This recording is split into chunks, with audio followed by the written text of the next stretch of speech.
Assalamualaikum warahmatullahi wabarakatuh.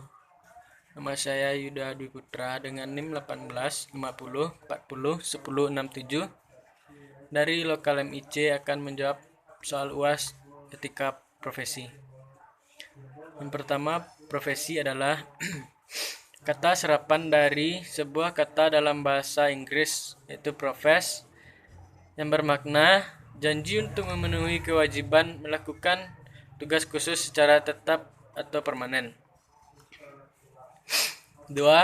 Modus kejahatan dalam bidang IT.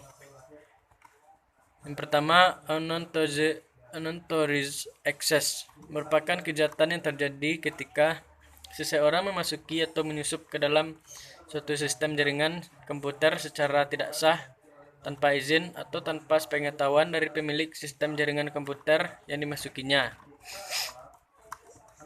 B.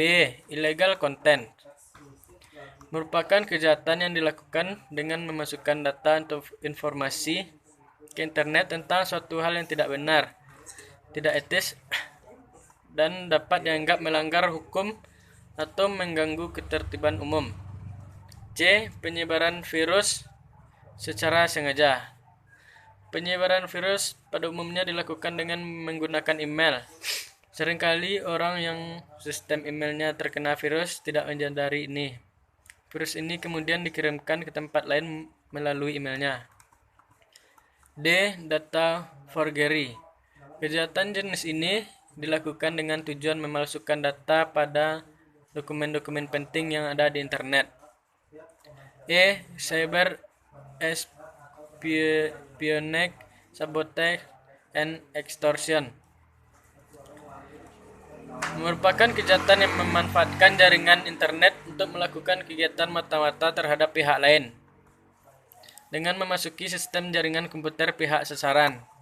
F. Cyber stalking. Kejahatan ini dilakukan untuk mengganggu atau melecehkan seseorang dengan memanfaatkan komputer, misalnya menggunakan email, dan dilakukan berulang-ulang. G. Carding merupakan kejahatan yang dilakukan untuk mencuri nomor kartu kredit milik orang lain dan digunakan dalam transaksi perdagangan di internet. H. Hacking dan cracker. Istilah hacker biasanya mengacu pada seseorang yang mempunyai minat besar untuk mempelajari sistem komputer secara detail dan bagaimana meningkatkan kapabilitasnya.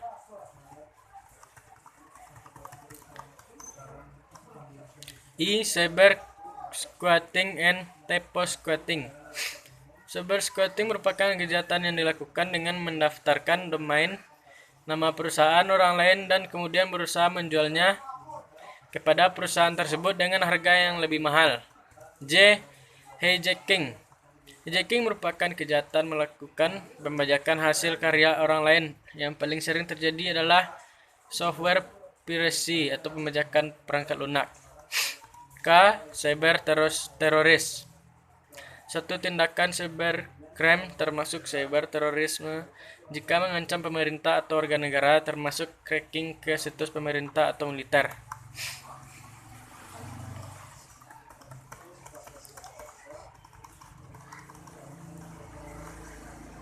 Berdasarkan motif kegiatan, yang pertama, cybercrime sebagai tindakan murni kriminal. B. Cybercrime sebagai kejahatan abu-abu. Berdasarkan sasaran kejahatan. A. Cybercrime yang menyerang individu atau against person. Jenis kejahatan ini serangannya ditujukan kepada perorangan atau individu yang memiliki sifat atau kriteria tertentu sesuai tujuan penyerangan tersebut. Selanjutnya, pornografi. Kegiatan yang dilakukan dengan membuat, memasang, mendistribusikan, dan menyebarkan material yang berbau pornografi, cabul, serta mengekspos hal-hal yang tidak pantas. Selanjutnya ada cyber stalking. Kegiatan yang dilakukan mengganggu atau melecehkan serta memanfaatkan komputer. Cyber trespass. Kegiatan yang dilakukan melanggar area privasi orang lain seperti misalnya web hacking, breaking ke PC, probing, port scanning, and lain sebagainya. 3. Selanjutnya nomor 3, definisi dari IT forensik yaitu suatu ilmu yang berhubungan dengan pengumpulan fakta dan bukti pelanggaran keamanan sistem informasi serta validasi menurut metode yang digunakan, misalnya metode sebab akibat. Yang keempat, cyber law. Cyber law adalah aspek hukum yang istilahnya berasal dari cyberspace law yang ruang lingkupnya meliputi setiap aspek yang berhubungan dengan orang, perorangan, atau subjek hukum yang menggunakan dan memanfaatkan teknologi internet atau elektronik yang dimulai pada saat mulai online dan memasuki dunia cyber atau maya. 5. Pengertian hak kekayaan intelektual. Hak kekayaan intelektual disingkat HAKI atau akronim HAKI adalah padanan kata yang biasa digunakan untuk intellectual property right atau IPR, yakni hak yang timbul bagi hasil oleh pikir yang menghasilkan suatu produk atau proses yang berguna untuk manusia. Pada intinya, haki adalah hak untuk menikmati secara ekonomis hasil dari suatu kreativitas intelektual. Objek yang diatur dalam haki adalah karya-karya yang timbul atau lahir karena kemampuan intelektual manusia. Jenis hak kekayaan intelektual dan dasar hukumnya. 1. Undang-Undang Nomor 19 2002 diganti oleh Undang-Undang Nomor 28 2014 tentang hak cipta. Hak cipta adalah hak eksklusif bagi pencipta atau penerima hak untuk mengumumkan atau memperbanyak ciptaannya atau memberi izin untuk itu dengan tidak mengurangi pembatasan menurut peraturan perundang-undangan yang berlaku. Sedangkan pencipta adalah seorang atau beberapa orang yang secara bersama-sama yang atas inspirasinya melahirkan suatu ciptaan berdasarkan kemampuan pikiran, imajinasi, kesekatan, keterampilan, dan keahlian yang dituangkan dalam bentuk yang khas dan bersifat pribadi. Selanjutnya, perlindungan hak cipta. Perlindungan terhadap suatu ciptaan timbul secara otomatis sejak ciptaan itu diwujudkan dalam bentuk nyata.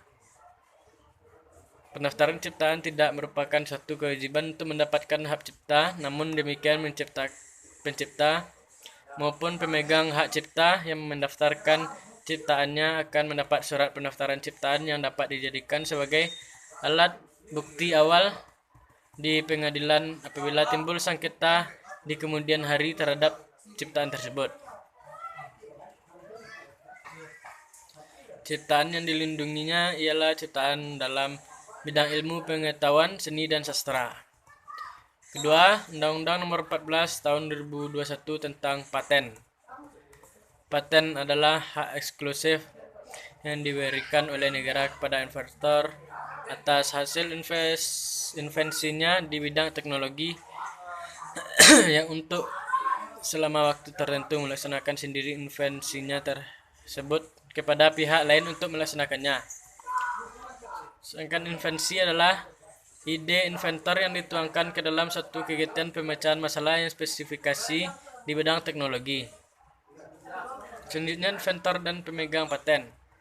Inventor adalah seorang yang secara mandiri atau beberapa orang yang secara bersama-sama melaksanakan ide yang dituangkan ke dalam kegiatan yang menghasilkan invensi. Selanjutnya, pemegang paten adalah inventor sebagai pemilik paten atau pihak yang menerima hak tersebut dari pemilik paten atau pihak lain yang menerima lebih lanjut hak tersebut yang terdaftar dalam daftar umum paten. Jangka waktu perlindungan paten. Paten diberikan perlindungan untuk jangka waktu 20 tahun terhitung sejak tanggal penerima dan jangka waktu itu tidak dapat diperpanjang. Selanjutnya nomor 6. Dalam Undang-Undang 36 tahun 1999 tentang telekomunikasi didefinisikan bahwa telekomunikasi adalah setiap pemancaran, pengiriman, dan atau penerimaan dari hasil informasi dalam bentuk tanda-tanda, isyarat, tulisan, gambar, suara, dan bunyi melalui sistem kawat optik, radio, atau sistem elektromagnetik lainnya.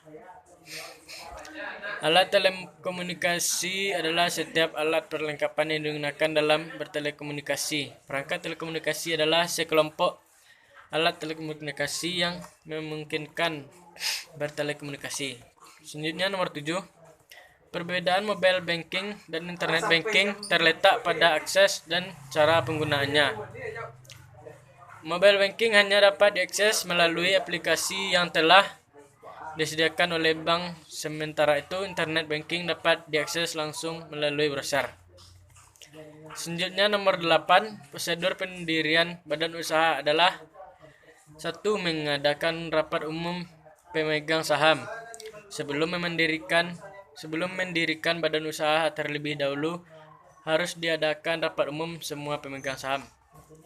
2. Dibuatkan akte notaris. Pada akte notaris harus tercantum nama-nama pendiri, komisaris, direksi, bidang usaha, tujuan perusahaan didirikan.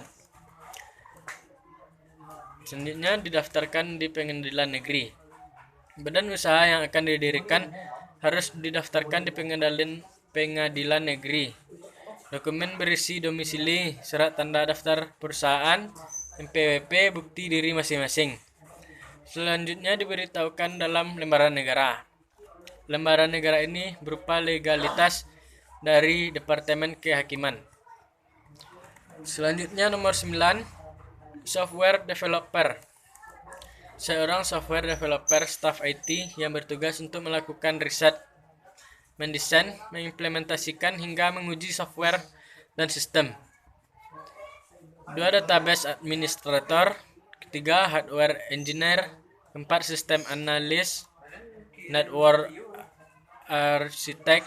6. Web developer. 7. Information security analysis. 8. IT support.